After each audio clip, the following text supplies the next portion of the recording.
আসসালামু আলাইকুম। মিষ্টি মায়ের রান্না করে সবাইকে জানাচ্ছি মোস্ট ওয়েলকাম। আমি আজকে বানাবো কুমড়ানি। তার জন্য এখানে চালের গুঁড়া আর বেসন নিয়ে নিয়েছি। তাতে দিয়ে দিয়েছি আদা বাটা, রসুন বাটা, হলুদের গুঁড়া, মরিচের গুঁড়া, গরম মশলার গুঁড়া আর সাথে দিয়েছি লবণ স্বাদ মতো দিয়ে ভালো করে বেসনটাকে গুলিয়ে নিয়েছি। চালের গুঁড়া বাসায় না থাকলে আপনারা স্কিপ করতে পারেন, শুধু আটা দিয়েও এই বেসনটা তৈরি করে নিতে। বেসনটা যত সুন্দর হবে যে কোনো ভাজা খেতে ততই মজা হবে। তা আমার বেসন তৈরি হয়ে গেল। এখন আমি মিষ্টি কুমড়াগুলোকে বেসনে চুবিয়ে চুবিয়ে ভেজে নেব মুচমুচা করে। দেখতেই পাচ্ছেন কিভাবে করে চুবিয়ে নিচ্ছি। এভাবে করে ভালো করে চুবিয়ে বেসনে তারপরে ভেজে নিতে হবে। অনেকেই বলতে পারেন আপনার তেলটা তো দেখা যায় লাল, মনে হয় পোড়া তেল। আমার এটা সরিষার তেল। যেহেতু এখন প্রচণ্ড পরিমাণ গরম, এমনি মানুষের যান যায় আর আসে, তো ভাবলাম যেহেতু ভাজা পুরো খাচ্ছি তো একটু স্বাস্থ্যকর ওইটাই খাই, সরিষার তেল দিয়ে খাই। কারণ সয়াবিন তেল থেকে সরিষার তেল যে কোনো ভাজা পোড়া কম টানে। সরিষার তেল ভাজা পোড়া বেশি চুপসে না, কম চুপসে। তো ভাজা পোড়া সরিষার তেল দিয়ে করে খেতে পারেন বা রান্নাও করে খেতে পারেন। আমাদের আগে কিন্তু মা দাদিরা সরিষার তেল দিয়ে রান্না করতো, আর ওই খাবার কিন্তু খেতেও অনেক মজা হতো। আর যারা হার্টের রুগী, হার্টের সমস্যা যাদের, ডাক্তাররা কিন্তু তাদেরকে সরিষার তেলটাই খেতে বলে। আমার বাবার হাতের মাঝখানে 2টা রিং বসানো।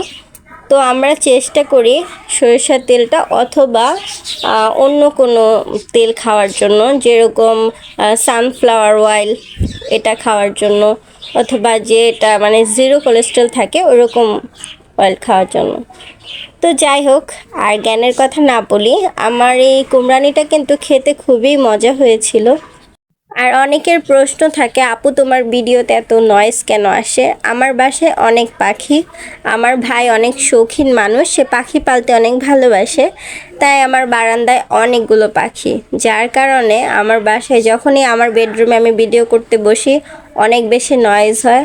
আর আমার বেডরুমে বসে ভয়েস দিতেই স্বাচ্ছন্দ্য বোধ হয়, তাই আমি এই রুমে বসেই দেই।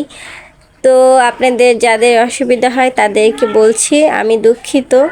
আমার আসলে কিছু করার নেই, রাতের বেলা আমি ভয়েস দিতে পারি না, আর দিনের বেলা ভয়েস দেই। আর যখন ভয়েস দিই তখনই আমি ভিডিওটা আসলে ছাড়ি। তো যেহেতু শব্দ হচ্ছে তো আর কী করার। যাই হোক, তো আমি আমার কুমড়ানিগুলোকে উলট পালট করে সুন্দর করে ভেজে নিচ্ছি। দেখতেই পাচ্ছেন কি সুন্দর কালার হয়েছে। তো এগুলোকে ব্রাউন কালার করে ভাজলে উপরেরটা থাকবে মুচমুচা, ভিতরেরটা থাকবে সফট, খেতে খুবই মজা লাগবে। আর বেগুনের থেকেও বেশি মজা হয় কুমড়ানি। রোজার দিন তো এই কুমড়ানি নিয়ে কত ইতিহাস হয়ে যায়। আমাদের প্রধানমন্ত্রী বলেছে যেহেতু বেগুনের দাম বেড়ে গিয়েছে তো তোমরা বেগুন বাদ দিয়ে কুমড়ানি খাও।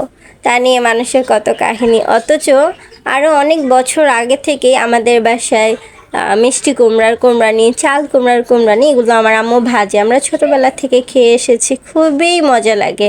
মাঝে মাঝে সবসময় বেগুন দিয়ে না খেয়ে ভিন্ন ভিন্ন জিনিস দিয়ে খেয়ে ট্রাই করে দেখতে পারেন।